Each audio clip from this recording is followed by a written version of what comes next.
We begin with the ongoing talks about talks, and parliamentary leaders of Kenya Kwanza have today rejected proposals by Azimio leader Raila Odinga to expand the bipartisan engagement between the government and the opposition floated last Sunday by President William Ruto.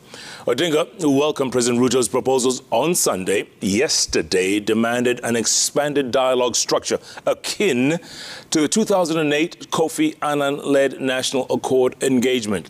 Now, Senate Majority Leader Aaron Chariot and his National Assembly counterpart Kimani Ichung'wah have accused Odinga of mischief, saying the opposition leader is scheming to join the government through the proposed talks.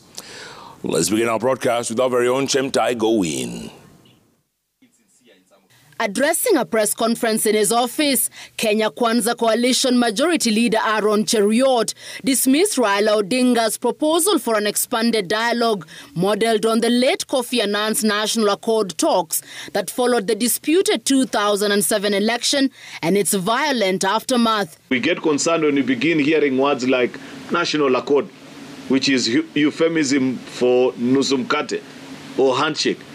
That's not within our realm as parliament. That's not. We are the law-making house.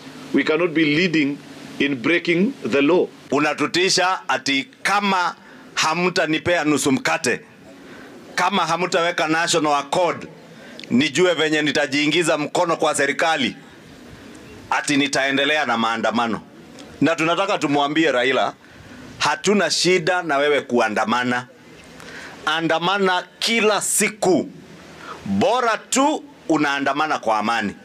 The opposition Azimio Coalition Minority Leader Opiyo Wandayi, in a rejoinder, accused the government side of propagating what he termed a false narrative. We are not interested in any form of handshake, in any form of sharing of political power with anybody, and in any form of involvement in the affairs of government.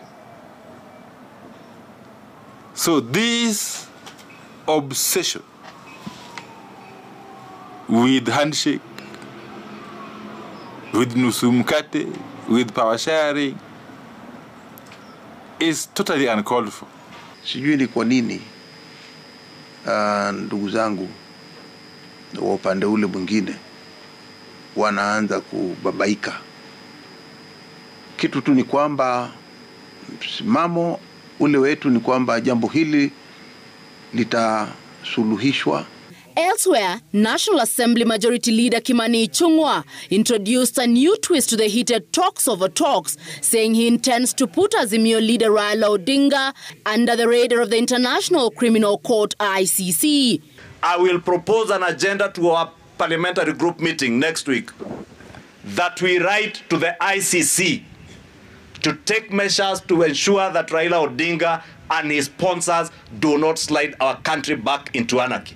I shall be proposing that agenda in our PG. If our PG agrees with us, we write to ICC, because it is now very clear that all that Raila Odinga and his team want is to blackmail the country using violence, anarchy, looting and bloodshed to get into the system of government, which we shall not allow, and we are not ready. Both parties have already identified individuals who will represent them in the ad hoc committee.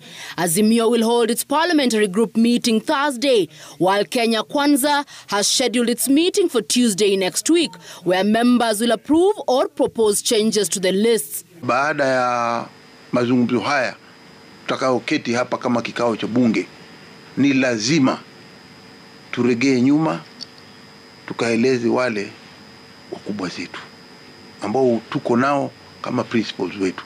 We will sit down at the table, but not because of threats. The only reason we are sitting down as a table is that where Kenya had reached, an adult needed to walk into the room. That adult was found in the form of the president, who extended an olive branch and said, "Good people, I hear what you're saying. Much of it doesn't make sense. We know it's preposterous, or most of it actually are just lame excuses. The real problem is IBC." The talks about talks are expected to dominate the political scene as both sides figure out what exactly their respective leaders meant last Sunday and after. Chemtai Gowin, Citizen TV, Nairobi. All right, Gowin, thanks so much for that.